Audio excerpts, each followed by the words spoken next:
Hello, hello, hello. Welcome to the first installment of Bash Bash the the Bash. We're gonna get it. We're gonna get the cadence going. I'm happy to be with you though, nonetheless. So, we're doing a co-host collaboration between Bullhorn Bulletin and 10 Media, and Yeah. this is Isaac Jasper. If you want to tell folks about yourself, and then I can tell a little bit about myself, and then we can get into what we're going to be talking about today, which is Charlie Kirk's assassination and the fallout and the crazy ass gaslighting that we've been seeing, and Whitewashing. the whitewashing, Mm. gaslighting of his legacy. But yeah, so stay tuned for that. But yeah, tell us a little bit about yourself, Isaac, and then yeah, so super stoked for this first collaboration, by the way. I am right there with you. I just first off want to say thank you for uh, you know coming to me with this opportunity to sit down with another journalist. For those that don't know, my name is Isaac Jasper. I am the founder and editor of Tin Media, which is a decolonial news outlet here on YouTube. And you can also find us on Spotify as well, and we're looking to get back on other platforms as soon as the time fits us. But my modus operandi, I guess, it's a new word I've come across, uh, is making sure that people know the truth. And I think that this setting, this uh, production is going to get people really to understand the importance of truth and getting to understand why, in a time where we are seeing techno fascists run rampant, that people like me and Zaina are, the individuals that tell the truth 100% of the time versus, the mainstream media outlets that are ran by oligarchs. So I'm happy to be here. If you guys want to check me out again, my subheader below is Tin Media, and I'm really looking forward to these episodes that we're rolling out. We actually have some that are already planned. So this is just one of many that has already been in production. We're just slowly but surely, rolling them out. So I'm If I'm we packed very it all excited in, to be it would here. be a 6 hour show. So we decided not Ooh. to do that to you guys.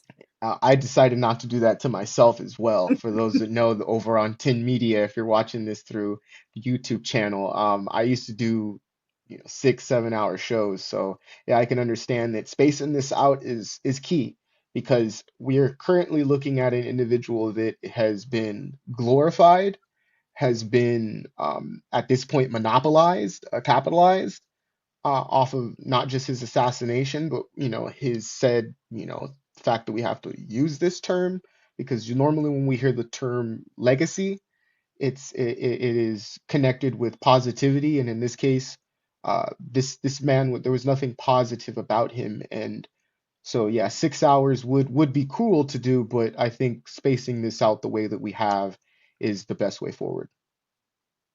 Yeah, I agree. And so there's so much to it. There's a lot that the Yeah. media isn't covering when it has to do with Charlie Kirk. There's the fallout and the censorship that the Trump administration has been hedging for us, that we know prior administrations, even the Biden administration, hands aren't clean on censorship, attacking protesters, trying to keep us from organizing against the capitalistic and colonial powers, and maintaining their dominance and hegemony. And that's really Mhm. what we're looking at. And Charlie Kirk is a linchpin right now in that. He's really um, his murder has brought a lot to the surface of the currents in this country. But one of the things we're going to be talking about today, and Isaac and I were talking about. Oh, and I didn't give my introduction. We're still we're still kind of getting our feet wet in all of this. So my name's Zeynab Day. I am a producer at Bullhorn Bulletin, which is my little news organization that I am going to be relaunching at the end of this month. Very, very excited about that. I have been a contributor over on Status Quo News. I've also worked in politics. I worked for Brand New Congress, where we recruited and I helped run campaigns for non-corporate candidates that didn't take PAC money. They didn't take corporate PAC money. More than 100 campaigns. And after that, I was an executive director of a third party. And then I went on back to journalism, which is my roots. My roots were as a journalist, and that's what I've been doing ever since. So I'm very, very excited that Isaac and I decided to do this collaboration together. And Yeah, we've been and I working think hard. We've been talking about this stuff now for days and mhm. compiling this. And so much of our shared experiences covering news and covering these topics came into play with what we'll be talking about today. Yeah, I think, we connected on a level of frustration from the high intense frequencies of dehumanization that we were seeing, that we still see, mind you. And I think that, for one, people, don't really comprehend the amount that has been done of dehumanization. And hopefully today we can show you, how they did it, why it was done, and what's the agenda moving forward. So I'm happy to break this down with you. Really am. And one of the things that we were probably most pissed off about is the fact that, Charlie Kirk is being cast as just a talking head that was on Mm, campus doing debates, and that's all he did. That was it. And he was, attacked, which I want to put it into focus that we don't really know who this supposed or alleged shooter was yet. When we know their name, we know who they've arrested. We don't know much background on this person. mhm. There's all kinds of theories flying around about what could have happened, from foreign entities took him out, to it was the Fed, to it was, the left wing or the right wing. But the reality is we don't know yet. We Mm. don't know yet, which is the case in most of these kinds of shootings or incidents. So we won't be digging into that aspect as much, because we're going to cover other aspects that aren't being talked about. And I Yes, think that please. it's super important. And Isaac recently did an article, or recently did a video about Stephen A. Smith. And I don't know how you feel about it, Isaac, but I think the clip that you pulled, and if you want to introduce it and everything, but I think the clip that you pulled about from Stephen A. Smith kind of couches where we're going to be going in all of this discussion today.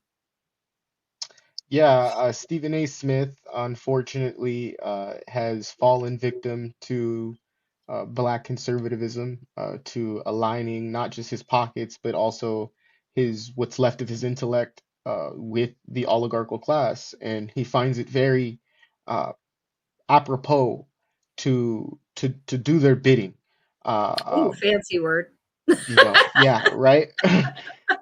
He has done this for quite some time now, and we are now seeing a culmination of bits and pieces of it take fold into the wake of the fact that he did not even his I would say him and his studio, his producers, did not even look as far as to question some of the said facts that he was going over in his show, which were not facts at all. And I had to put it from a perspective that I only know how, which is I'm Afro-Indigenous.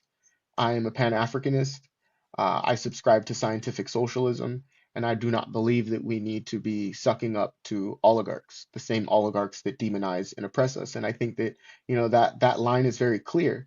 And I made it very clear in my video, which you guys can check out on this network. And if you are watching this on Bullhorn Bulletin, I highly advise you to go crossover. This is equivalent to DC's Elseworlds. We have crossed over, and so I highly advise you to do, vice versa. My viewers and Zaina.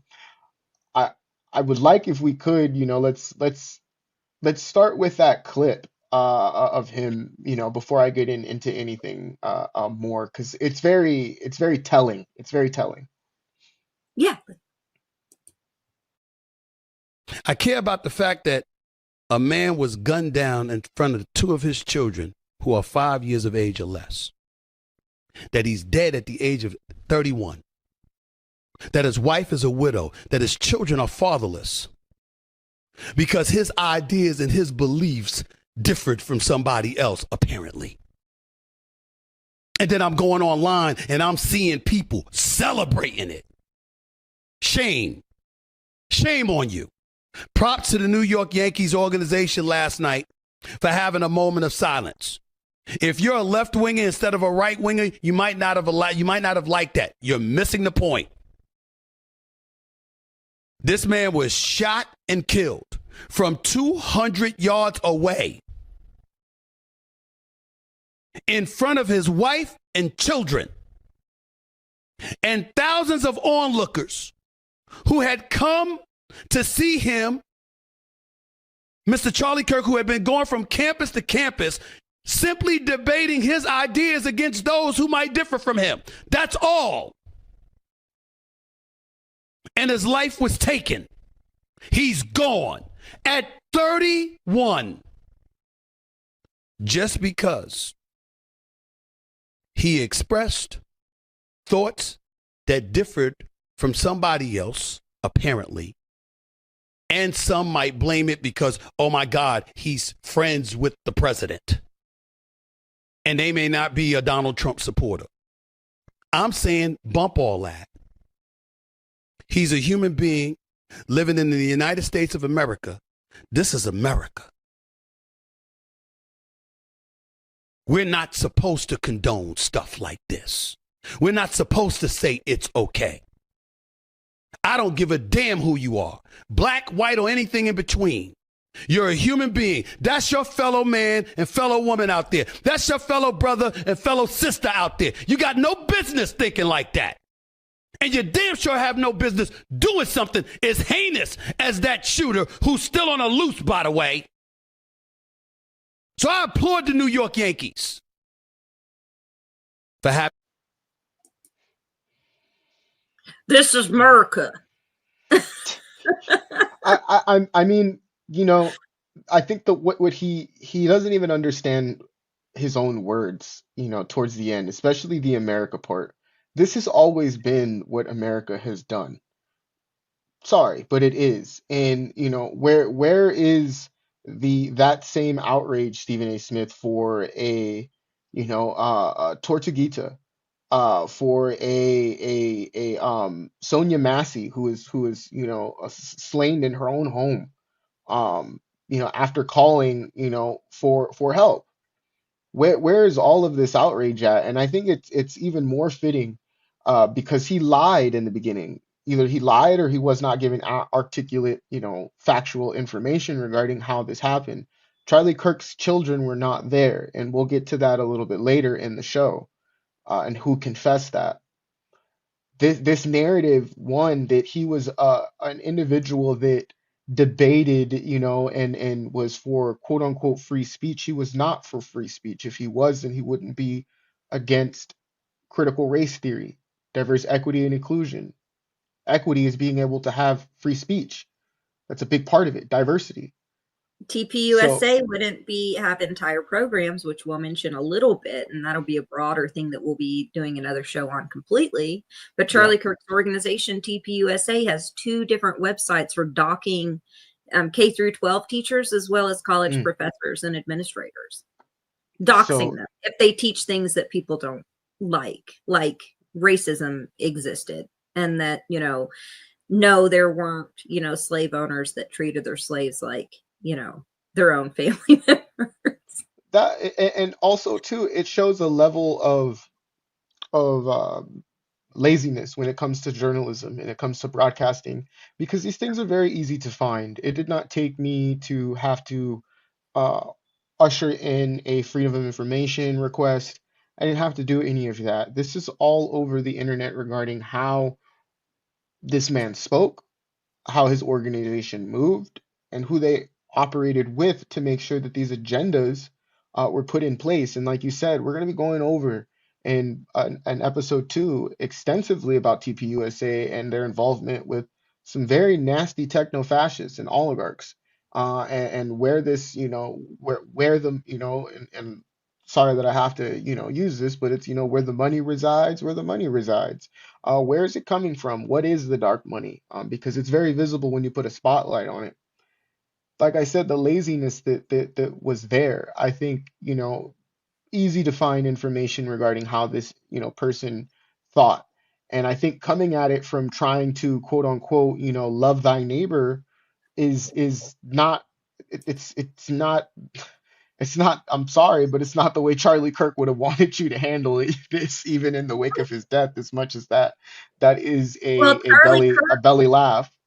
Charlie Kirk called for, one of the things that he had mentioned in a podcast himself, as well as on his own show, was that he supported mass executions of leftist public executions, and that any child older than 12 should be forced to watch them. Such insane rhetoric. I mean, it does go beyond rhetoric, though. TPUSA was responsible for policy. They were responsible for dozens and dozens of initiatives. The impact that they have had on the country was broad, and he was successful. He was successful at spreading fascism. But, we didn't hear Stephen talk about Mark and Melissa Hortman that were killed by a gunman, to a Minnesota lawmaker and her husband, or John and Yvette Hoffman that were shot by the same gunman, that were injured and are still recovering from that. So where were the flags at half-mast for them? Where was the moment of silence from the New York Mets? Where? I could even, not that we're here for brownie points or one-upping anybody, but just to add context, comrade, where was the flags half-mast for Evergreen, Colorado, who on the same exact day that Charlie Kirk was assassinated, a mass shooting happened? Where is the flags half-mast for the individuals that were injured and killed in a mass shooting at a homeless encampment that happened in Minneapolis? Where are the flags half-mast for all of the individuals that lost their homes in LA, and have had to live in shelters since then, and have had to, leave everything behind, if not nothing, because it's been burned to ash, to start anew? Where are the flags half-mast for these people? Or better yet, where are the flags half-mast for the individuals that you have indoctrinated into going and fighting for fratricidal reasons abroad, and then coming back with a clear notion that they were not fighting for freedom, they were fighting for extraction of resources from indigenous communities? So where are the flags half-mast for this? And I'm again, like I told you, I'm a Pan-Africanist, so I see it from a different perspective. This is the system working as designed. It was never intended to be, respectful to those that it exploits. And I think that should be something that was, can be made very clear for the viewers. Is they should be doing this, but they're not going to, because again, Trump's favorite Nazi, decided to, say a little bit too much, and we've seen the fountain of youth, so to say. Well, they ain't like us. Stephen A. Smith ain't like us. He's got this platform. He's somebody that does something like Charlie Kirk. He's a propagandist, right? He comes from he's high rolling now. He's got a lot of money, got a lot of support. He's got shows on maybe it's is it iHeartRadio? Sirius XM. Yeah, Sirius syndicated. XM. So he's syndicated. So just like how Dean Withers, they call him left wing, but he's not, the DNC talking head, little frat boy looking guy that goes around and debates conservatives, but really his rhetoric is still extraordinarily milquetoast. He was whitewashing the genocide that the Biden Yep. administration was culpable with. He was whitewashing Biden's legacy when it comes to when confronted with by Black and brown people. He gaslights about Biden's legacy when it comes to the crime bill and to things like stop and frisk. But Dean Withers, when Charlie Kirk dies, he cried. He cried, and I think it's because they ain't like us. I think it's because they don't come from our caste. They're not the struggling people. They're afraid, oh, my face is out there. I'm making money off this. Can I be a target? And that's some of what they're centering here. I think it's a little bit beyond that. It's virtue signaling for Stephen A. Smith, but I think part of it is because he's out of touch with what it is to struggle, and he sees himself more in a Charlie Kirk than he does an Isaac Jasper. 100%. Well, and this is, Fanon talks about this in Black Skin, White Mass, which I highly advise individuals to read. If you aren't a Pan-Africanist, if you are a Pan-Africanist or subscribe to Pan-Africanism and you have not read that, I highly advise that you do, because it gives you a clear understanding of like the psychological warfare that is enacted onto the African masses of people. Is that Stephen A. Smith thinks because he says Mr. Charlie Kirk and he, shucks and jives to the system, that he in essence is safe, and that is a lie, for lack of a better term. That is a fallacy, a conformity, because what you're alluding to is that you have no ability to find yourself outside of the capitalist enterprise, and that's essentially what he has said by being syndicated off of the wrong reasons too. Let's just be fair. Before 2008, Stephen A. Smith was not someone who was well respected, so much so that he had 5 people watching him on a radio show, and the 5 people that were watching him were his family members. This individual rebranded himself and came back with First Take, and it was completely a different model that worked with the capitalist enterprise as he was intended to do. The system does not create these individuals for the sole aspiration of them becoming their enemies. They put all the money into these individuals like Stephen A. Smith because they know that that's what he'll take. That's what he wants. That's what he's always wanted. And seeing him, over time do as, for lack of a better phrase, as Massa says, it's very gut wrenching, because it shows the level of indoctrination that we have. Is that at a level like this, where we're living in a world where we had a Stuart Scott and we don't have him anymore, would he be for what Stephen A. Smith said? No, I don't think he would, because he understood the value of culture, quote unquote, and under this enterprise. And so Stephen A. Smith should be ashamed of himself, nonetheless. For Another clip that you shared of him, and we don't have to dig into it, but another clip that you shared of him in the show that you had done, that I thought was just staggering, was he was just basically like, be complicit with the fascism, get in line, close your doors, deal with the National Guard being in your cities. You have to deal with it. And that's essentially the message. Of course, I'm paraphrasing. Of course, that's not exactly how he said it. But essentially, he's like, yeah, this train is on the track. It's speeding towards you. And the best thing you can do is lay down on the tracks. And that shows you the level of incompetency that a man like that has, but gets financially compensated for. Is that you're telling people to simply do something that is so dangerous.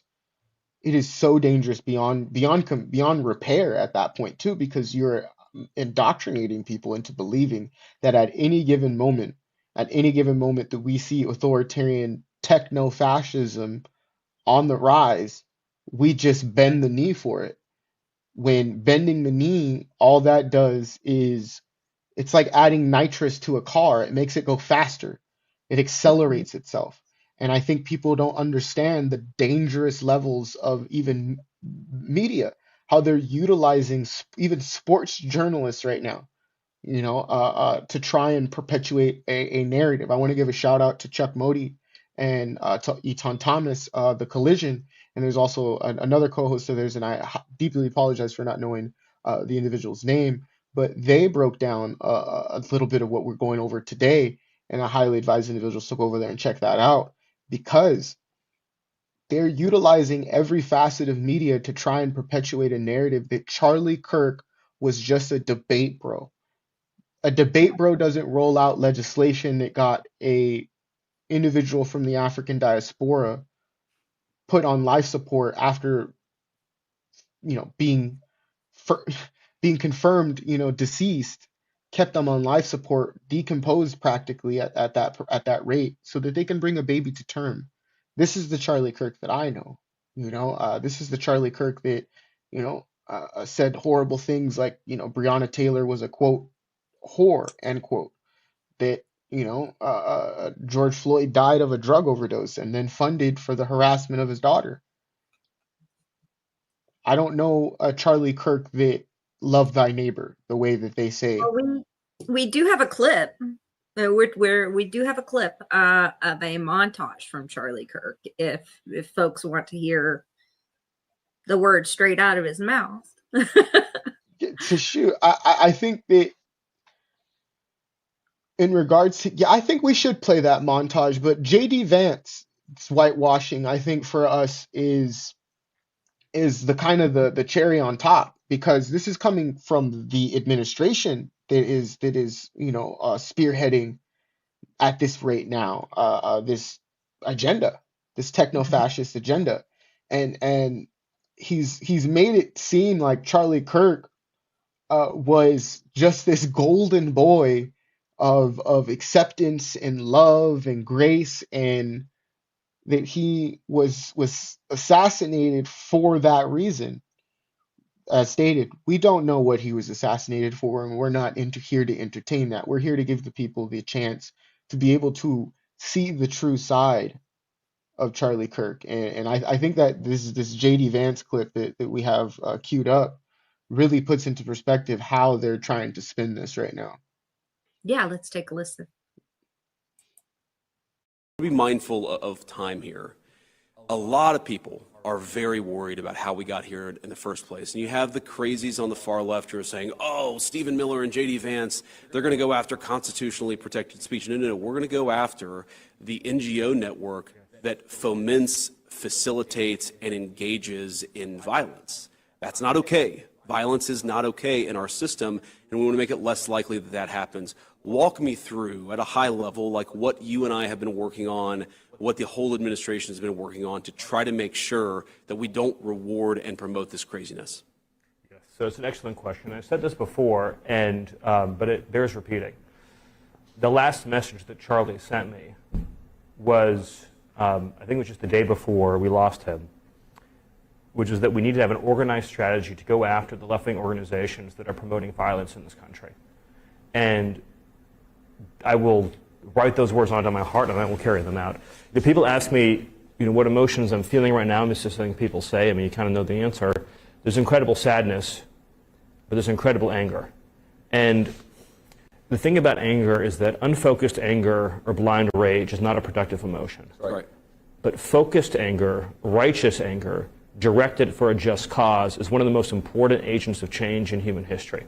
Charlie showed that. Amen. And we are going to channel all of the anger that we have over the organized campaign that led to this assassination to uproot and dismantle these terrorist networks. So let me explain a little bit what that means. So, I've got 30 seconds, so be quick, Stephen. The organized doxing campaigns, the organized riots, the organized street violence, the organized campaigns of dehumanization, vilification, posting people's addresses, combining that with messaging that's designed to trigger and incite violence, and the actual organized cells that carry out and facilitate the violence, it is a vast domestic terror movement.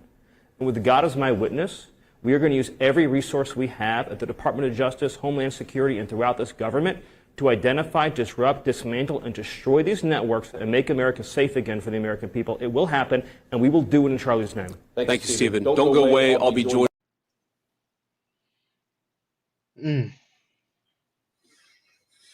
We're Scary. yeah, I mean, where do you begin in regards to that, other than the fact that that sounded like if that sounded like someone from Nazi Germany, just we didn't hear it in Dutch. Mhm. Utilizing the Department of Justice to go after your enemies. But I thought we lived in a world where free speech was okay. That you're not caring about your political opponents, because again, at the end of the day, political violence isn't right, but yet you're invoking political violence. So it's such a hypocritical moment, but it also paints a very clear picture too that they're not caring about who killed Charlie Kirk, even if that was up for a topic of discussion for us today. They're not interested in that either. They don't care. They're interested in capitalizing off of the fact that TPUSA, that spearheaded a neo-Nazi conservative Christian, agenda, that they now have the ability to take the reins of that. This sit down happened, if I'm not mistaken, 2 days after Charlie Kirk's, death. It was on Charlie Kirk's show. Yes, and on Charlie Kirk's show. So the capitalization of this man's death and putting themselves in a position to make sure that that work continues is being platformed in our face as we speak. Who would have thought that the Vice President of the United States of the occupation of Turtle Island would be a vlogger, a podcaster? This is the world that we're living in, where they're trying to normalize this behavior and then classify free speech or hate speech as free speech. It's disgusting to see this happen. It's disgusting to see individuals glorify this behavior, and expect people like me, from whether you're from the Pan African or from any diaspora, to agree with this, and we know that this is not right. This is a violation of free speech, and what you're doing is you're trying to demonize those that have what you classify as progressive values, but no, they're human values. I value humanity. I value people's lives, and they're showing clearly the whitewashing of his life, but most importantly, what their intentions are, which is What to they're go planning on after. doing next. So Yeah. regardless of how this happened, regardless of who was involved, whatever it might be, the outcomes that they're wanting is essentially the same. So if this Yes. was just some random shooter that shot Charlie Kirk, they're capitalizing on it right now to steamroll in even more. We were already headed in this direction. They were already wanting to do this. Everything that they laid out there is no different than what Stephen Miller and JD Vance have been saying, and President Trump has been saying for months, if not years now. But this is an excuse. This is an excuse. And yet, despite that, we have liberals like Ezra Klein whitewashing him, whitewashing Charlie Kirk. We have this crazy article, and he and Ta-Nehisi Coates kind of had a back and forth, like dueling articles, right? And it's really shows some insight into kind of the Ta-Nehisi Coates was like, what the heck is going on here? And in response to Charlie Kirk, in response to Ezra Klein's article. And if I can remind people, Ezra Klein is a reporter for the New York Times, but he also recently wrote the book Abundance. And abundance theory is a very neoconservative model of capitalism that the Democratic Party is now trying to peddle to us as the new alternative to any type of socialistic reforms whatsoever. It's not that much different from what the techno bros are wanting us to do. It's deregulation, it's trickle down economics, it's Reagan era politics. So this is the dude. Is it okay if we go ahead and pull that article up, Isaac? Yeah, go ahead. Yeah, I think that'd be a good time to pull that up.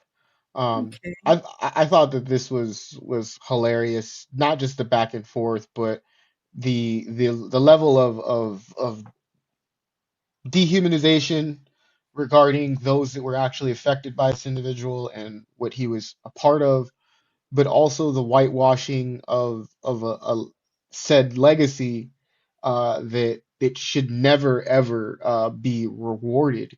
And it, this verbiage is coming out like a form of rewarding him. Yeah, He should be remembered because of what he did for us. And the article writer, the journalist at hand, um, Ezra Klein. all I have to say is that, for those that don't know, the New York Post, the Washington Post, these are all posts that were given notices to, dilute or not even talk about in general the genocide that we have been seeing for our very eyes on our phones. And so I just want to make that very clear that, that it does not surprise me the way that he wrote this article at all by any And stretch. Ezra It just, Klein has been gaslighting about the genocide for a while now, but I yeah, did want to read a couple of excerpts, if that's okay, like go so that ahead. people get an understanding of like kind of what's in this. Charlie Kirk and the right way to practice politics. Supposed to be a play on words at first. You think, okay, the right, and then he goes on to say, Charlie Kirk was practicing politics the right way by Ezra Klein. Mr. Klein is wrong in his claims that Charlie Kirk practiced politics in exactly the right way. Well, oh, wait. I guess I don't have. This is someone else. Ah, here we go. Sorry There about we that. go. Charlie Kirk was. That was a response. That was another response to Those him. response to him, that's great. Yeah. Should we read that? Should read that after Ta-Nehisi's. Charlie Kirk was practicing politics the right way by Ezra Klein. And remember, this guy does make rounds on CNN, MSNBC. If you guys are unfamiliar with him, he is basically a mouthpiece for the Democratic Party in a lot of ways.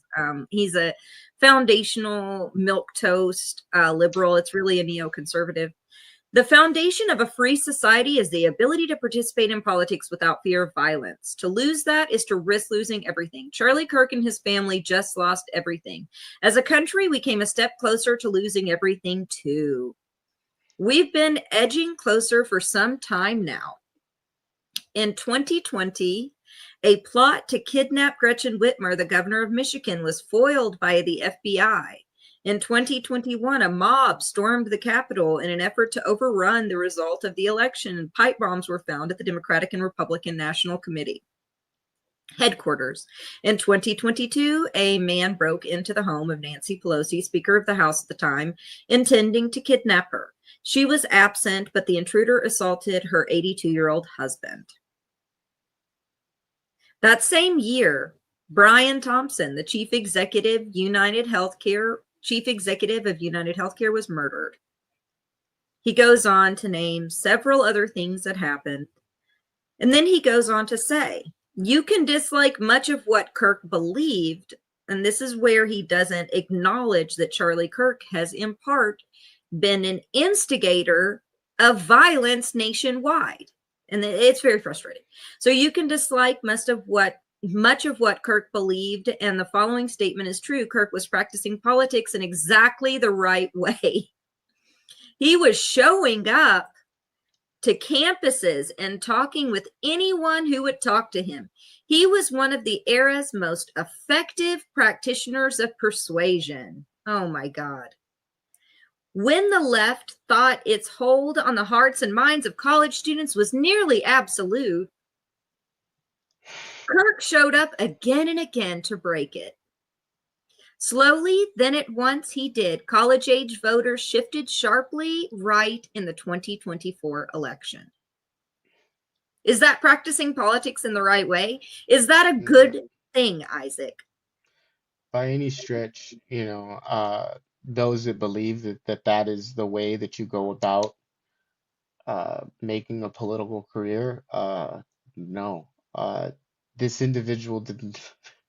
I'm gonna let you continue, but it's funny the way that he wrote this. It really is, because he's It's trying to so make it seem like Kirk came in with a new vision and a new, like, no, all he did was take what Joe Rogan was doing, and he said, I'm gonna apply that to universities.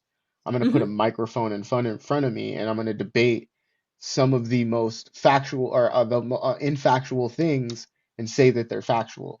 And I'm going to use I'm going to go on a God. gaslighting tour, and that's what he Yeah, did. He went on a and gaslighting tour. I'm going to use God to justify it. What does that Mhm. sound like? That sounds like a neo-colonial aesthetic that he has shifted into manipulating the masses of people to believe that everything that comes out of his mouth is correct and he should question even the question. It's Mhm. it's it's ridiculous. And the same with Stephen A. Smith is the same with Klein. These people should be ashamed of themselves. They should be Oh, but ashamed of themselves. it gets worse. So that one paragraph was bad, but it actually gets worse if you could believe that. Maybe not worse than Stephen A. Smith, but yeah, I'll read on a little bit here. I won't read the whole article to you, but that was not all Kirk's doing, but he was central in laying the groundwork for it. I did not know Kirk, and I am not the right person to eulogize him, but I envied what he built. A taste for disagreement is a virtue in a democracy. Liberalism could use more of his moxie and fearlessness. In the inaugural episode of his podcast, Governor Gavin Newsom of California hosted Kirk, admitting that his son was a huge fan. What a testament to Kirk's project. On social media, I've seen mostly decent reactions to Kirk's murder. There is grief and shock from both the left and right, but I've seen two forms of reaction that are misguided, however comprehensible the rage of horror that provoked them. One is a move on the left to wrap Kirk's death around his views. After all, he defended the Second Amendment, even admitting it meant he did, but that's even admitting it meant accepting innocent deaths. Another is on the right to turn his murder into justification for an all-out war or Reichstag fire for our time. But as the list above reveals, there is no world in which political violence escalates but is contained to just your foes. Even if that were possible, it would still be a world of horrors, a society that had collapsed into the most irreversible form of unfreedom. Political violence is a virus. It is contagious. We have been through periods in this country when it was endemic. And then he goes on to talk about that. So Gavin Ezra Newsom, Klein, of all his people. views there it's very whitewashed. It's this idea that, so what about the political violence that has now, the latest estimates are that that upwards of 800,000 people could have been killed in Gaza. Is that not in Gaza at the hands of Israel? Is that not political violence? 800,000 people, and Ezra Klein has been virtually silent about it, if not whitewashing it. Advocating for solutions that he knows only suit the oppressor. This little piece opinion, this is just one big comment. Like, this is just one big comment on a situation. And it's very biased. And we see through, not just from the top to the bottom, we see a very clear message that they want to normalize neo-fascist conservative ideology, and they want to demonize those and classify them as left-wing for not subscribing to that said ideology. Charlie Kirk was a good manipulator. He was not an intellectual he was an intellectual manipulator. He was not an very skilled intellectual. at propaganda. Very skilled Yes. at propaganda. Yeah. I think that is the telling sign, because he has people like Ezra Klein. I mean, he has other people like I think it was Like Gavin Newsom's son. like Gavin Newsom's son, and do not be surprised by Gavin Newsom.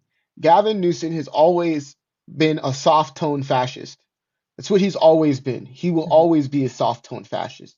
He's always advocated for the suppression of speech, the suppression of rights, all of that.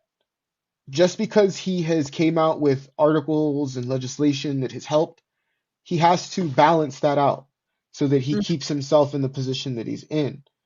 He has advocated and has worked with people like the Resnicks that own majority of California's water in the Central Valley, which is completely crippling communities that I grew up in that are also indigenous communities as well.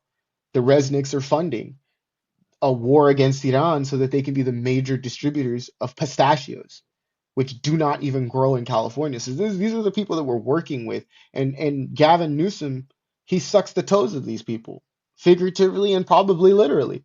It's just one of those.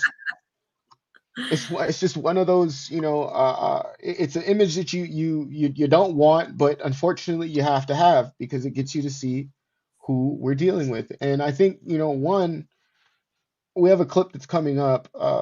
Mike Johnson, being a fucking hypocrite, excuse my French, but being a hypocrite by saying, labeling your political opponents, as fascists is dangerous. Well, I think invoking executive legislation, against your political opponents is a violation of free speech, and it shouldn't happen. So I just think that these people don't know when to not be hypocritical. Yeah, I completely agree. And that's a little bit of what Ta-Nehisi Coates hit on here. And we can show a little bit of his article. So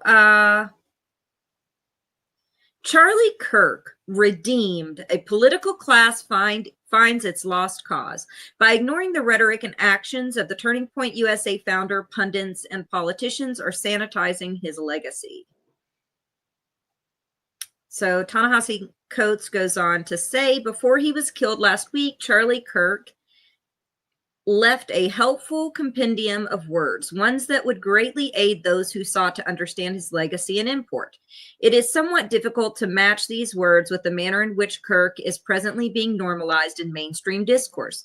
New York Times columnist Ezra Klein dubbed Kirk one of the era's most effective practitioners of persuasion, and a man who is practicing politics in exactly the right way. California Gavin Newsom hailed Kirk's passion and commitment to debate, advising us to continue Kirk's work by engaging with each other across ideology through spirited discourse. Oh, God. Atlantic writer Shelley Jenkins saluted Kirk. These are all people that are supposed to be on the left wing, right? Not left, but they're liberals. And they're all supporters of the Democratic Party. Atlantic writer Shelley Jenkins saluted Kirk, claiming he argued with civility and asserting that his death was a significant loss for those who believed engagement can help bridge disagreements. The mentions of debate and engagement are references to Kirk's campus tours, during which he visited various college campuses to take on whoever may come. That this aspect of Kirk's work would be so attractive to writers and politicians is understandable. There is, after all, a pervasive worry among political class that college students ensconced within their own bubbles could use a bit of shock therapy from a man unconcerned with preferred pronouns, trigger warnings, and the humanity of Palestinians. But it also shows how the political class's obsession with universities blinds it to everything else. And the everything else of Kirk's politics amounted to a little more than a loathing of those whose mere existence provoked his ire. It's not just, for instance, that Kirk held disagreeable views, that he was pro-life, that he believed in public executions, or that he rejected the separation of church and state. It's that Kirk revealed an open bigotry. Indeed, claims of Kirk's civility are tough to square with his penchant for demeaning members of the LGBT community as freaks and referring to trans people with the slur tranny. Faced with the prospect of Kamala Harris' presidency, Kirk told his audience that the threat had to be averted because Harris wanted to, quote unquote, kidnap your child via the trans agenda.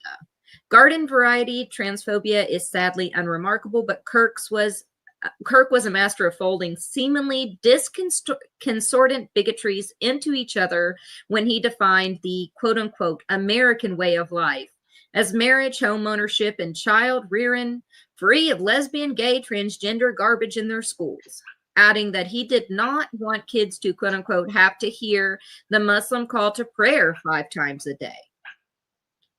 So he goes on to say that, Kirk also assailed Zoran Mamdani as a threat to America because he's Muslim. He called him Mohammedan, which is so crazy.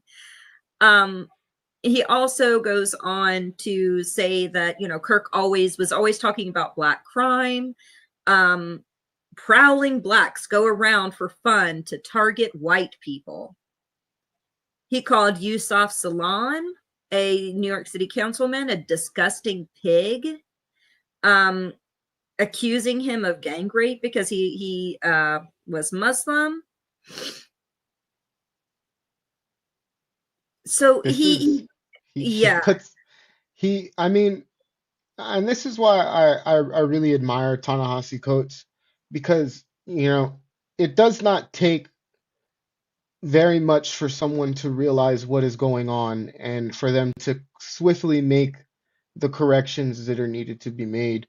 And I'm not here to debate, Ta-Nehisi's political aspirations or any of that.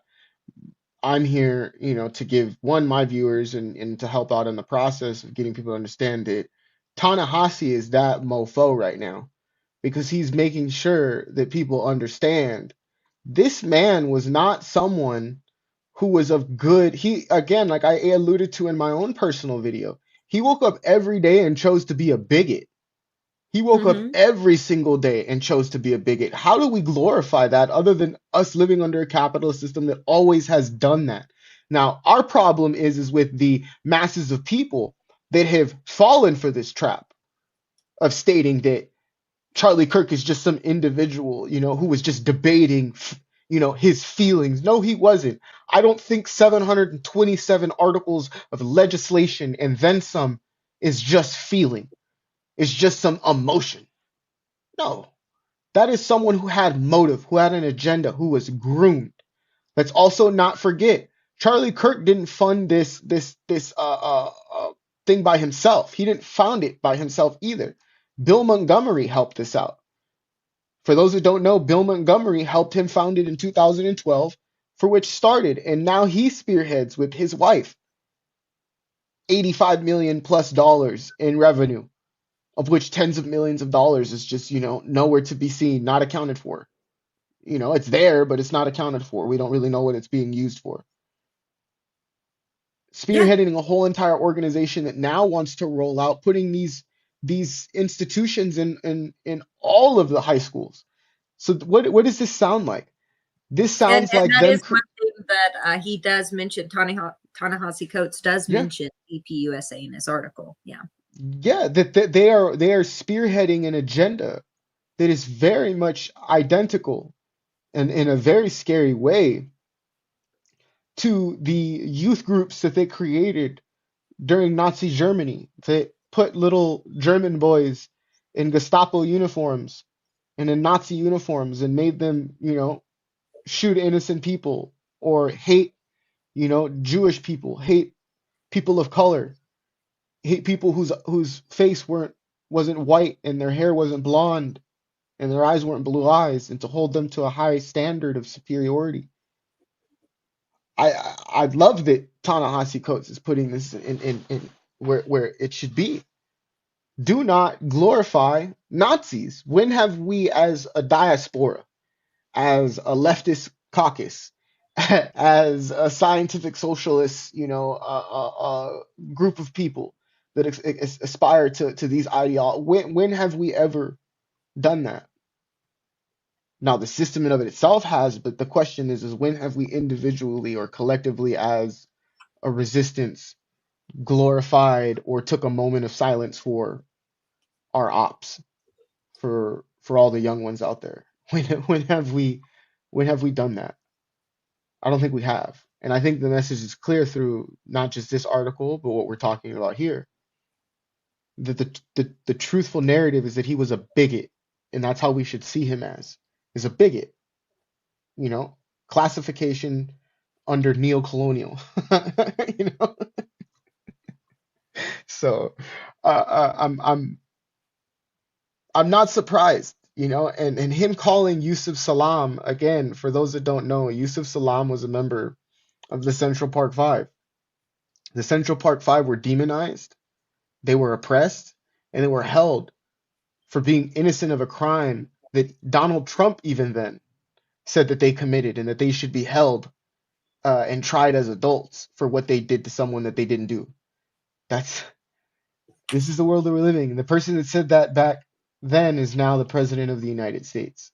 So I think this quote is very important, Zaina, if you don't mind me quickly just going over the last bit of this, because I do want your insight regarding the shit show that we are seeing for our very eyes. More than a century and a half ago, this country ignored the explicit words of men who sought to raise an empire of slavery. It subsequently transformed those men into gallant knights who sought only to preserve their beloved Camelot. There was a fatigue in certain quarters with Reconstruction, which is to say, multiracial democracy and a desire for reunion to make America great again. Thus, in the late 19th century, as much in the 20th century, this country's most storied intellectuals transfigured hate mongers into heroes and ignored their words, just as right now some are ignoring Kirk's. What are your, well, actually, there's a little bit more. Bear with me. Sorry, guys. Words are not violence, nor are they powerless. Bearing the truth of the Confederacy, rewriting its aims and ideas, and ignoring its animating words allowed for the terrorization of the black population, the imposition of apartheid, and the destruction of democracy. The rewriting of the ignoring were done not just by Confederates, but also by punitive allies for whom the reduction of black people to the selfdom was unfortunate, the unfortunate price of white unity. The import of this history has never been clearer than it is in this moment, when the hard question must be asked: if you would look away from the words of Charlie Kirk, from what else would you look away? Just what are your thoughts on this, the last bit of this beautiful piece? By the way, I highly advise people to go and take a look at that. I think that he's right on the looking away from the words, and we also have to look away. We can't look away from the deeds, which we're going to dig into a little bit more. And we do have a clip of a montage of some of Charlie Kirk's quotes that we'll be sharing with you guys as well. I think that the whitewashing of the Confederacy, the whitewashing of the struggles that we've had, the struggles of apartheid, the struggles of oligarchy, classism. We're seeing it right now in the Smithsonian, for instance, with Donald Trump wanting to go in and take out entire exhibits that are focused on slavery. We focus way too much on white fifis than we do on the actual history, and whitewashing the history, just like they're whitewashing Charlie Kirk's death, is intentional. I completely agree with you. The again, level of dehumanization, level of whitewashing, it's very clear. But if you did not, in the moment's time, through this, this breakdown, understand even those words that Ta-Nehisi was stating, and you still don't believe that Charlie Kirk was a bigot, 3 minutes and 22 seconds will tell you otherwise, which is very it's very disgusting. I wanted, before we go to that clip though, if you could speak to the level of dehumanization that you have felt in the wake of this, because I think that people of color have had to feel a level of dehumanization that is beyond even the scope of living under racial capitalism. Could you just break that down a little bit? Yeah, I mean, we were all around after 9/11 and what happened with the rise of the Patriot Act, the erosion of our rights as far back as then. For a while, I was personally on the no-fly list because of my last name. My last name is different than the name that I have here. My original last name is an Iranian last name. My father's from Iran. And so experienced being denied for a passport because of that during that period. And that's just one smaller example, but it's not small in the face of like civil liberties, right? But it's small in the face of all the different kinds of things, from that to people being blacklisted for supporting boycott, divest, and sanction against Israel, to the constant dehumanization against migrants and ICE right now.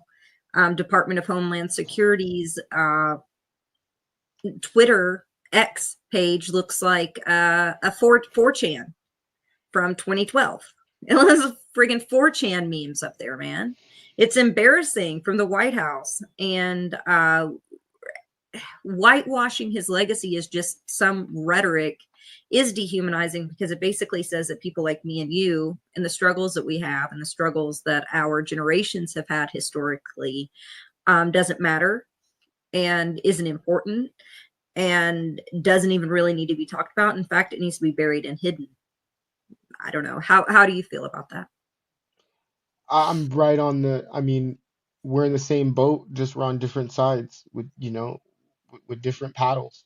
This is a level of dehumanization that I never thought that I'd see from my very eyes. Now mind you, we've been desensitized for 2 years to what's going on in Gaza.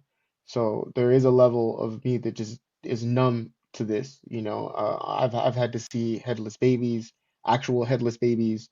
I've had to, mourn the death and the martyring of some of my colleagues as a journalist, and I think that Me too. is and my friends too, some that weren't journalists. They were just individuals that were going to university. They were just trying to live, one of them now, his name is Mohammed Aroki.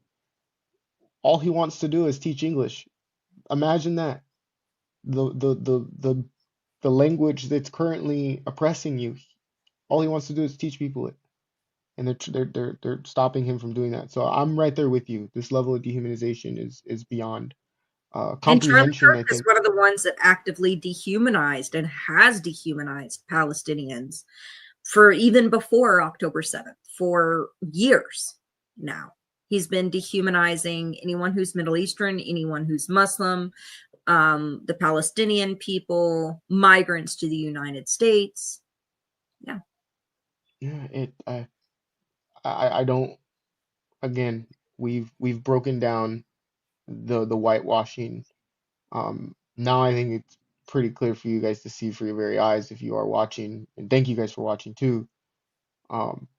The level of dehumanization that came out of the mouth of this man, which was it was next level, and it was glorified by the administration, and it was glorified by those that have very little, if not any, intellect at all, when it comes to biology, all of that. So I see a black pilot, I'm going to be like, boy, I hope he's qualified. The Civil Rights Act was a mistake. More cops should be around your neighborhood. Why do blacks have a broken family? A white person were to come up and say, black America really needs to get its act together and stop sleeping around all the time, and it needs to actually have enough. Why would you? Because it's true. When blacks in America did not have the same rights they had today, they were less murderous, there was less break-ins. Black America is worse than it has been in the last 80 years. What percentage of young blacks have both a mom and a dad raising them? Of course we pander to blacks. They're in every TV commercial. And they're saying, I'm only here because of affirmative action. Yeah, we know. You do not have the brain processing power to otherwise be taken really seriously. If I'm dealing with somebody in customer service who's a moronic black woman, I wonder, is she there because of her excellence, or is she there because of affirmative action? Things got worse since the Civil Rights Act. More violent, less fathers around, poorer. Why are we making racist jokes? Well, again, it's a comedian that was put up on stage. What do you expect? But I mean, man, can you take a joke? You should be kissing the ground with gratitude, because you're right. You are not in Africa, and you should be thankful you're not in Africa. Certain skin color now gets their own summertime celebration. It's now become a racial complaining day. BLM, and remember what BLM stands for: burn, loot, and murder. America is poorer today than before we tried to start to help them. Black women married the government and divorced the men that they were once with. Happy Juneteenth. It should not be a federal holiday. Half of all prisoners are black. Exactly. So blacks commit more crime. They commit more murders. They commit more arsons. They commit more kidnappings. It's not a profiling when it comes to that. Blacks are far more likely to commit crimes than any other group. See a black pilot, you wonder, boy, is that person there because they earned it or because they were placed there? When blacks in America did not have the same rights they had today, they were less murderous. Death toll likely would not have been as high if it wasn't for DEI. Black culture has collapsed the last 60 years. Systemic racism stuff is a bunch of rubbish. Instead, it's systemic bad choices. Do you feel that systemic racism isn't real? Of course not. How do you feel about the black community receiving reparations? I'm against that. Yeah. With the George Floyd protests, Riots. We have a supply and demand issue with racism in our country. We have an incredibly low supply of racism and an incredible demand to try to fulfill it. So we've created racism where it doesn't exist. When I was being schooled, we have spent an entire month on slavery. Totally get it. Terrible thing. But we spent so little time on the brilliance of the founders and what they've created.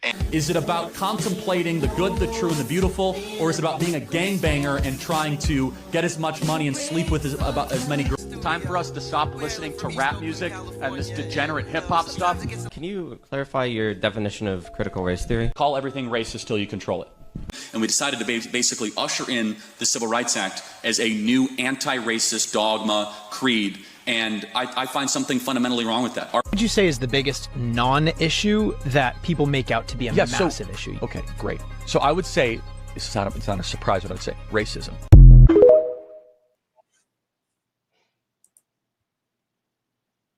Whew.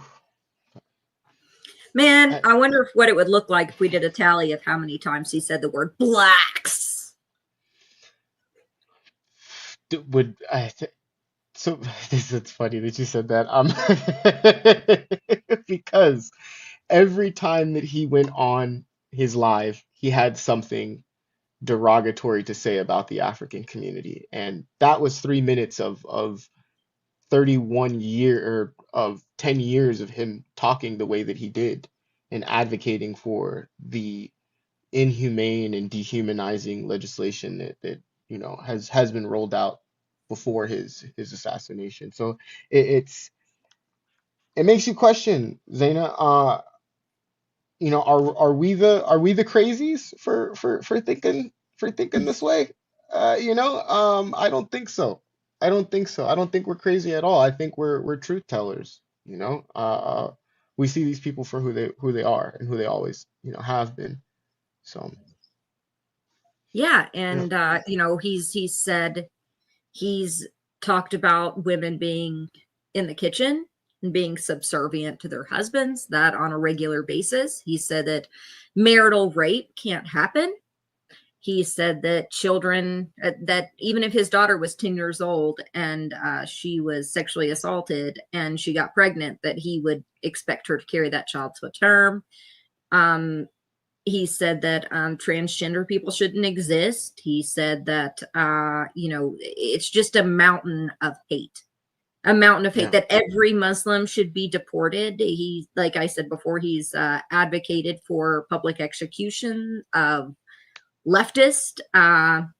He said that Antifa should be designated a terrorist organization. Antifa is not even an organization. It simply means anti-fascist. So it's very telling if he thinks that, anti-fascism is problematic. So what does that make him? And that's just the tip of the iceberg. It's the black community he's definitely attacked over and over again, and it's a litany of other communities. Basically, any marginalized community, the poor, the homeless, the marginalized, single mothers. And the list goes on and on and on. It's almost endless. Everything out of this man's mouth was some kind of hate toward communities that are oppressed. That's it. Oppressed communities need to shut their damn mouths was his dogma. They were taking the shut up and dribble term and trying to apply it to individuals that were advocating for their own sovereignty, to be able to say certain, to be able to live their life, to be able to be black and proud, and be proud of that. he didn't like that. He didn't like the glorification, and we see it through, festering through the administration as well. Them, the taking down of Smithsonian's, all of that, and I think we agree that one, he was not just some church boy by any stretch. He was no church boy. He was a groomed, well well-mannered bigot. For lack of a better term. Yeah, I think also too, with the level of dehumanization that we see, we also see a level of not caring that comes with this, and that adds to the dehumanization. That adds to the reinforcing, that there's only a select people that stand in a position of solidarity versus what we thought. I mean, I just how many people did you lose, Zaina, because of this situation that were followers, that you actually thought were said leftists, and that's a genuine question because I've lost high school, people from high school that are no longer my, communication, and I'm kind of glad because you showed a side of yourself that is now open, is now visible, is that you glorify Nazis. So yeah, and people are like, so horrific, what happened, this man was shot. But honestly, when I saw the video of him being shot, I was upset because I didn't feel what I thought I would feel for that, because it is another human being. Instead, I have been desensitized by daily, like you had mentioned before, by daily seeing videos coming out of Gaza of children with their legs and arms dismembered from their bodies, of people that have been blown up, of a father carrying the remains of his son in a supermarket bag. You see that kind of thing, and then you expect me to have some kind of like shock and awe. Why do people have shock for that, but not for these images out of Gaza? Is it because they see more of themselves in a Charlie Kirk than they do in the children that are starving to death right now because Israel refuses to disseminate aid and the United States refuses to disseminate aid?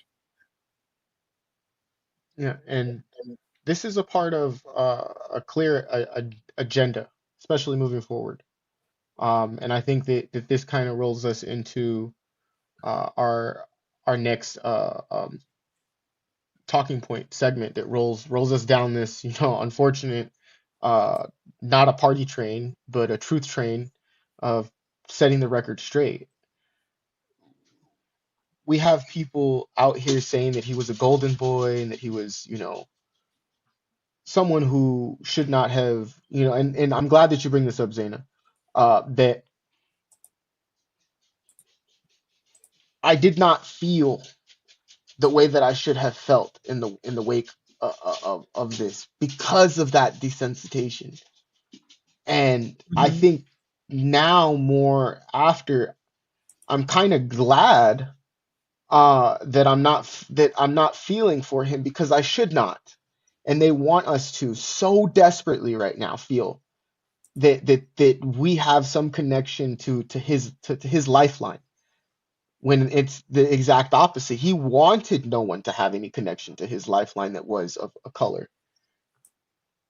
So yeah, I know that we have a clip lined up regarding Fox News, talking about the level, the level of inhumanity that they have.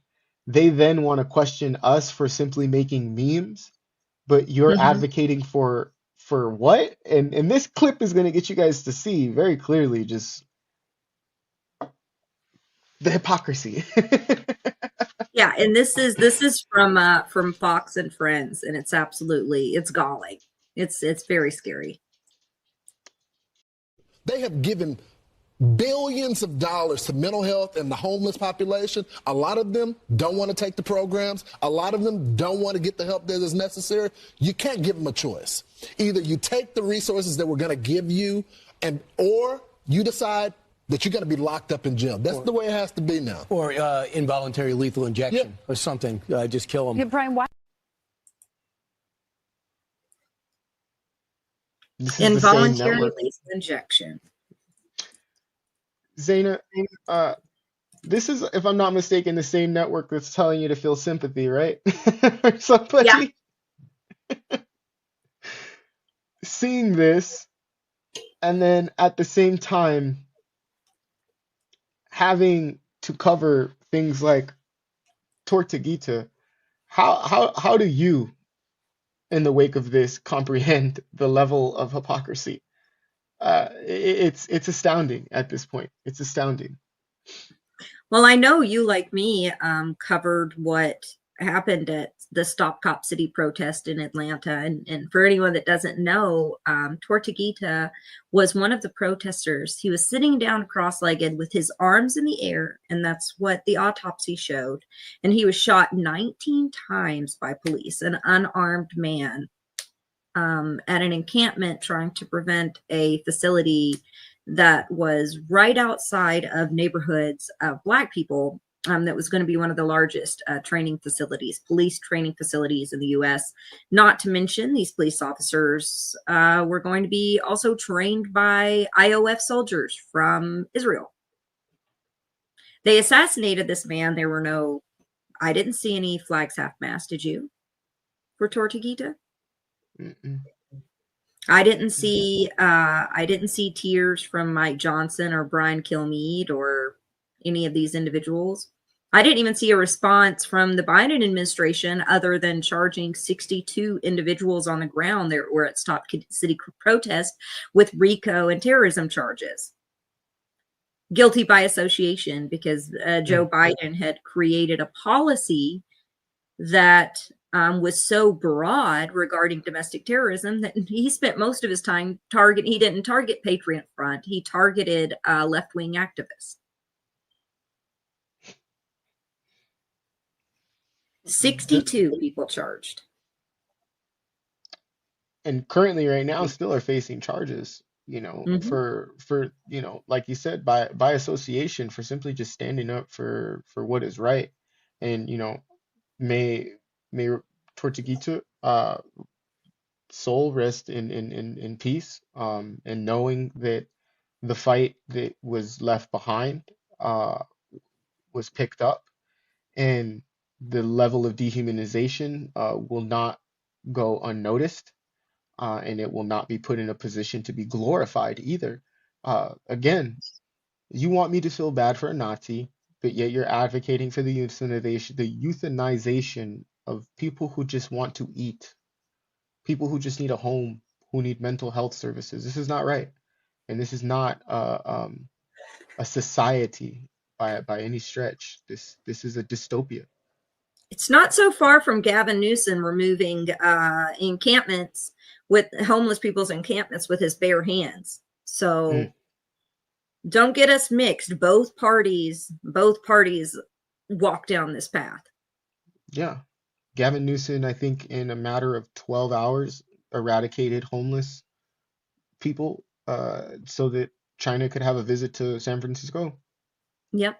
That's not right. That's not right at all. And the fact that, one, this network and a plethora of others, and like, Ezra Klein and like Stephen A. Smith, paint this narrative that is so untruthful, and they silence the real terrorism that is inflicted onto people of color. That's not right. It's not right at all. I think you make some really good, I see some of your notes here, and I think they're really good points about some of the increase in security. And you kind of talk about some of the quotes that people like Donald Trump, and a letter sent to Bill Schroeder's parents. Did you want to weigh in about that? Yeah, I think you make some really good points there. Yeah, the university that this happened at where Charlie Kirk was assassinated. On the 17th, they rolled out stricter security implementations. And this, coupled with the fact that we've seen since 2016 the Trump administration and many people who admire the Trump administration talk about how they want to overhaul universities, and they want to control the narrative at these universities, and they believe that these institutions are the birthplace for their demise. We see, a very clear image being painted, is that when Charlie Kirk was on UVU campuses, or for, better yet, all of those campuses, where was the university's urgency to protect students that were of color, for which this individual was rolling out legislation behind the scenes? So his day job was a debate bro, quote unquote, and his night job was rolling out legislation and speaking to some of the biggest oligarchs to implement security. Now, after this man has been assassinated, it shows the clear image that you're not there to invoke safety for the students. You're in there to invoke safety for the state that you represent. Now, what does that sound like, Zaina? It sounds like Kent State, right? Mm-hmm. It sounds like the Kent State atrocities. It sounds like they are willing to do any and everything that they possibly can to bring us back to a time in history where they had a little bit more power over people of color, and that they were able to overtly show it. Yeah, and we actually have a clip from Kent State if you wanted us to play that. But if anyone doesn't know what Kent State was, it was there was a protest in the 1960s against the Vietnam War, and the National Guard was actually, sound familiar? The National Guard was called into Kent State. And now we've watched, and I know, Isaac, you've watched all these protests, these pro-Palestinian protests, these anti-genocide protests on campus, and just Chuck Modi, for instance, who you'll be speaking with in coming days, has covered a lot of this. Status Quo News covered a lot of these. I covered a lot of these protests as well. But the police just cracking heads, rolling in. These are peaceful protests, and the police were getting violent against anti-genocide protesters all across the country, and still are. And I think part of this initiative is to crack down on anti-genocide protest and to spread fear. But we could play this clip really quick if you want to, of like Kent State. So, because I know there's a lot of Gen Z that have never even heard of the Kent State massacre and what's happened. So I think this is one of the buried pieces of history, right?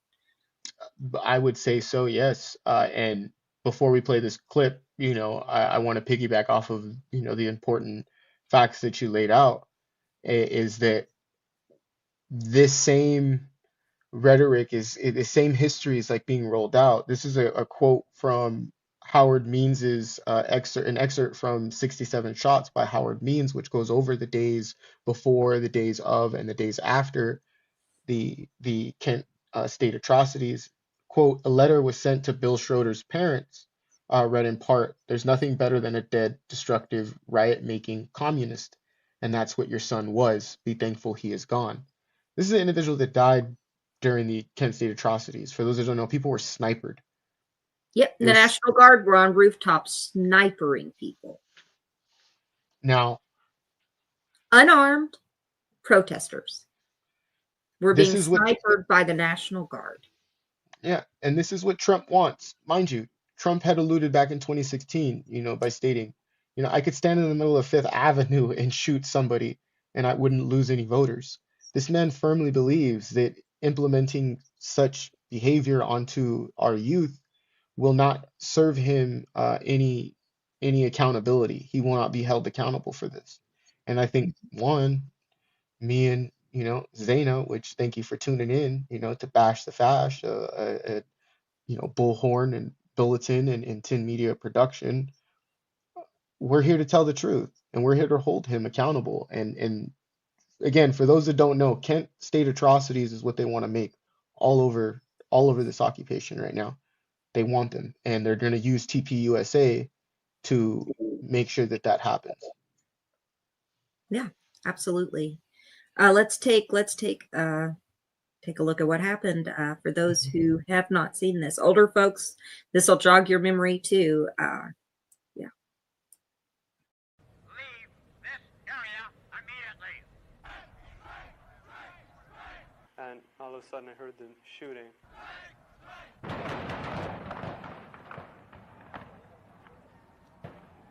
And then I saw people dropping to the ground, and then I fell to the ground also, because I couldn't walk anymore. What happened here at Kent State University 50 years ago defined an age. The guardsmen opened fire on the students. 67 shots. At an anti-Vietnam War protest, 4 dead, 9 injured. 4 dead, 9 injured. And Trump wants to start bringing National Guard. I'm waiting for the executive order to roll out for National Guard on campus, Isaac. I know that that's coming down the pike. And I'm going to call it right now. He's going to try to roll out National Guard at college campuses. He's called for it before. He talked about shooting people in the knees that were protesting Black Lives Matter protesters. Mm-hmm. You know, he said that, people should be held on terrorism charges that were anti-genocide protesters. He's talked about criminalizing anyone who's protesting ICE right now. Openly. This isn't a secret. This isn't, behind the scenes. Literally they want to bring back Kent State. They support this. They want people afraid. This was a lesson. There was a turning point for the United States and a turning point in the turning point. I feel weird using that terminology now. So this was a zeitgeist moment. How about that? In the United States during this era that shifted the way that Americans viewed the Vietnam War. It rallied people around those that were protesting against the Vietnam War. But right now we're headed down the opposite path. This type of violence is happening. Tina Desiree Berg, they're using quote unquote non-lethal munitions, but there was a reporter who's reporting with Tina Desiree Berg that was shot in LA during the protest. Where Trump called in the National Guard, the recent protest against ICE, where, a journalist was hospitalized, shot with non-lethal ammunition. So we're already seeing it. We see the police violence almost every time that there's a protest, and 95% of the time statistics show they are peaceful protests and the police are the first to get violent. There's a long storied history of this. Mm-hmm. And now we're talking about calling in military, calling in the National Guard. The executive orders, or Trump implemented the National Guard in LA. One of the things about that when you look at the fine print, it basically says they can call in any military force for any reason that they want to any city that they want. It was extraordinarily broad, and the media didn't properly report on this. And we'll be digging into this more in the episode that we do on TPUSA, and we'll be talking about some of those executive orders and how they tie in together to this. It's an imperial boomerang, what they're testing out in Gaza, and the apartheid in the West Bank and Israel's apartheid is coming back home. That is a testing ground. Mm-hmm. The apartheid in Israel is a testing ground, and they are bringing it back home. And Charlie Kirk right now is a linchpin in all of this because he's being used as an excuse in order to say this man was shot by some left-wing extremist. We don't even know if that's damn well true. They were saying that from day one before we even knew who the shooter was. Yeah. I mean, one thing that is very clear with this administration is that they're not stopping the fascism. They're not stopping the authoritarianism. They're not stopping any of it. And the Kent State atrocities is just a mirroring. It is a foreshadowing. And I'm glad that you bring it up, and I'm glad that you called it, because for those that don't know, I can't believe I'm going to say this, but as some might know, when it comes to hip hop, all things go back to Ray J. All things go back to Zay in regards to analysis. And I know you're right, because me and you have seen this play out literally in the week that we've accumulated not just this information but others for the episode that we're doing on TPUSA. We've been correct the whole entire time. 2026 is not just going to be a hot girl summer for people who think that that's what it is. So you can get your body right for 2026, but get your body right and get your mind right for over authoritarian fascism not to care how you think because they're not caring now. That's what we're and dealing it's with. not going to wait. They're trying to implement as much as they can at rapid pace in rapid succession. Absolutely. Yeah, and the video that we showed you guys, it shows the level of hypocrisy, that the right has shown. They do not care. They do not care, and they have at this point a very clear enough percentage of Democrats that believe in the right agenda to be able to roll out this legislation the way that we've seen. The fact that Hakeem Jeffries should be ashamed of himself for voting yes, or even putting himself in a position to be in the same chambers to vote for a Nazi to be given a national holiday, yet alone a Medal of Honor. It was described yesterday that he would be giving.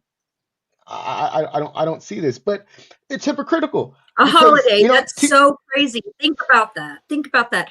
Where's Fred Hampton's damn holiday? Where's Malcolm X's holiday? Nowhere to be seen. Nowhere to be seen. But you want to know one thing that is very clear is the level of hypocrisy, because if I'm not mistaken, they want people to feel something for Charlie Kirk and to not idolize what has happened to him, to not,